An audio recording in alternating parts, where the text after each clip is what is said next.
Assalamualaikum warahmatullahi wabarakatuh. Saya Hatimah dari kelompok 8. Yang pertama, A. Definisi pendahuluan. Menurut Wilkinson, pendahuluan merupakan bagian tulisan yang memberikan informasi awalan kepada pembaca tentang penelitian yang ditulis. Tujuannya untuk membangun kerangka penelitian sehingga pembaca dapat memahami bagaimana penelitian tersebut berhubungan dengan penelitian lainnya. Menurut Kamus Besar Bahasa Indonesia, pendahuluan memiliki beberapa makna. Yang pertama, sesuatu yang mula-mula dilakukan. Dan yang kedua, pembukaan atau kata pengantar dari sebuah pidato. Contohnya seperti buku, karangan, dan sebagainya.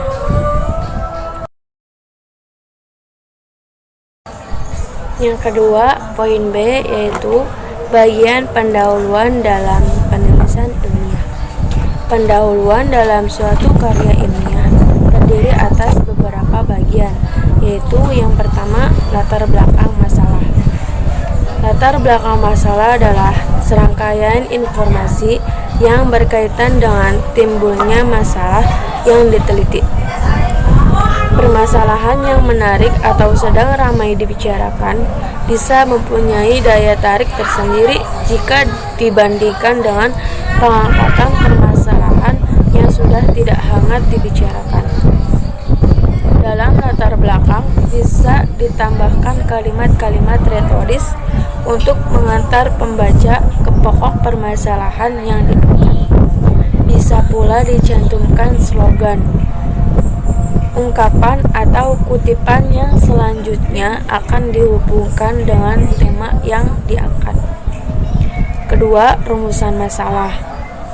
Perumusan masalah yaitu pernyataan tersurat tentang hal-hal yang akan dicari jawabannya dengan adanya penelitian tersebut. Dan yang ketiga yaitu tujuan. Tujuan adalah bagian pendahuluan yang mengungkapkan tujuan yang akan dicapai dengan dilakukannya penelitian tersebut. Tujuan merupakan upaya untuk yang pertama, mengetahui gambaran masalah lebih mendalam, yang kedua, mengetahui penyebab masalah, dan yang ketiga, menyelesaikan masalah.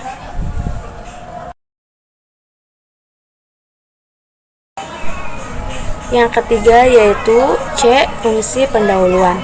Dalam karya ilmiah, bagian pendahuluan mempunyai beberapa fungsi. Di antaranya, yang pertama, untuk menyatakan subjek. Yang kedua, untuk menyatakan maksud. Yang ketiga, untuk menyatakan wawasan.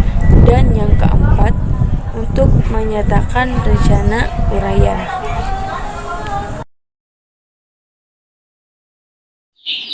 Selanjutnya, cara membuat pendahuluan. Yang pertama, memperkenalkan topik makalah. Dalam memperkenalkan topik penelitian untuk karya tulis ilmiah, maka langkah-langkah yang bisa dilakukan adalah sebagai berikut.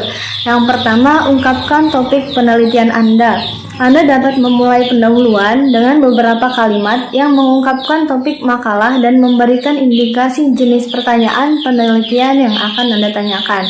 Ini adalah cara yang baik untuk memperkenalkan pembaca pada topik Anda dan menyinggung minat mereka. Beberapa kalimat pertama harus bertindak sebagai indikasi masalah yang lebih luas. Kemudian akan Anda fokuskan lebih dekat pada bagian pendahuluan yang mengarah ke pertanyaan penelitian spesifik Anda. Untuk memperkenalkan pendahuluan, Anda dapat menerapkan istilah sebagai segitiga terbalik. Maksud dari segitiga terbalik ini adalah yang pertama menentukan masalah umum, kemudian masalah khusus, lalu inti dari penelitian tersebut. Yang kedua, pertimbangkan merujuk kata-kata kunci.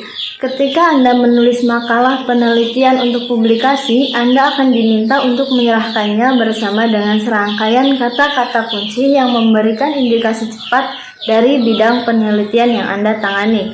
Anda mungkin juga memiliki kata-kata kunci tertentu dalam judul yang ingin Anda sampaikan untuk membangun dan menekankan dalam pendahuluan Anda. Yang ketiga, definisikan istilah atau konsep kunci apa saja. Mungkin perlu bagi Anda untuk mengklarifikasi istilah-istilah atau konsep-konsep kunci di awal pendahuluan Anda. Anda perlu mengekspresikan diri Anda dengan jelas di seluruh makalah Anda, sehingga jika meninggalkan istilah atau konsep yang tidak dikenal dan tidak Anda jelaskan, maka beresiko bagi pembaca dan tidak memiliki pemahaman yang jelas tentang argumen Anda. Selanjutnya, perkenalkan topik melalui anekdot atau kutipan. Jika Anda menulis esai humaniora atau ilmu sosial, Anda dapat menemukan lebih banyak cara sastra untuk memulai pengantar dan mengemukakan topik makalah.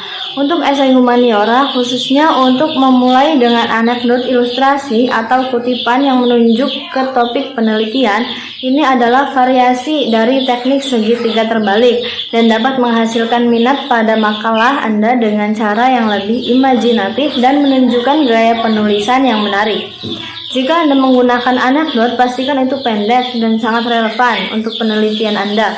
Itu harus berfungsi dengan cara yang sama sebagai pembukaan alternatif, yaitu untuk mengemukakan topik makalah penelitian Anda kepada pembaca.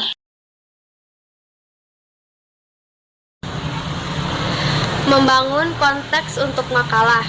Yang pertama itu yang harus dilakukan, sertakan tinjauan pustaka singkat. Bergantung pada keseluruhan makalah Anda, perlu untuk menyertakan tinjauan literatur. Ini adalah elemen yang penting dari makalah yang menunjukkan bahwa Anda memiliki pengetahuan dan pemahaman yang kuat tentang topik penelitian. Yang kedua, gunakan literatur untuk fokus pada kontribusi. Tinjauan pustaka yang ringkas namun komprehensif bisa menjadi cara yang sangat efektif untuk membingkai makalah penelitian. Ketika mengembangkan pendahuluan, dapat beralih dari literatur untuk fokus pada penelitian dan posisinya direlevan dengan bidang yang lebih luas.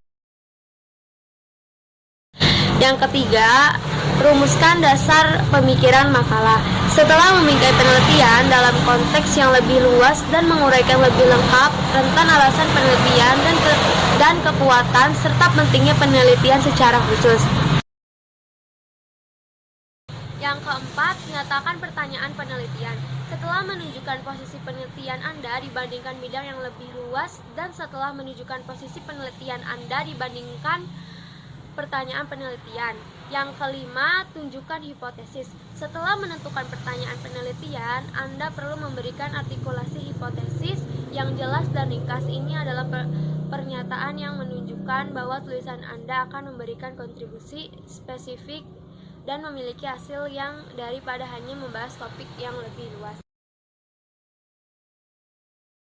Yang keenam, buat garis besar struktur makalah Anda. Dalam beberapa kasus, bagian akhir dari pendahuluan makalah penelitian adalah beberapa baris yang memberikan gambaran umum tentang struktur tubuh makalah tersebut. Kesimpulan. Jadi kesimpulannya, dengan rumusan tema, karangan yang baik, kalimat tesis yang baik, judul karangan yang baik, tujuan karangan yang jelas akan menghasilkan suatu karya ilmiah yang baik pula. Pendahuluan menjadi bagian yang penting dalam perbuatan karya ilmiah, karena pendahuluan mempengaruhi isi karya ilmiah tersebut. Pendahuluan mengantarkan pembaca untuk dapat menjawab pertanyaan apa yang diteliti, untuk apa dan mengapa penelitian itu dilakukan. Dengan penulisan pendahuluan yang baik dan menarik, maka akan menarik minat para pembaca untuk mengetahui dan mempelajari karya ilmiah yang kita buat.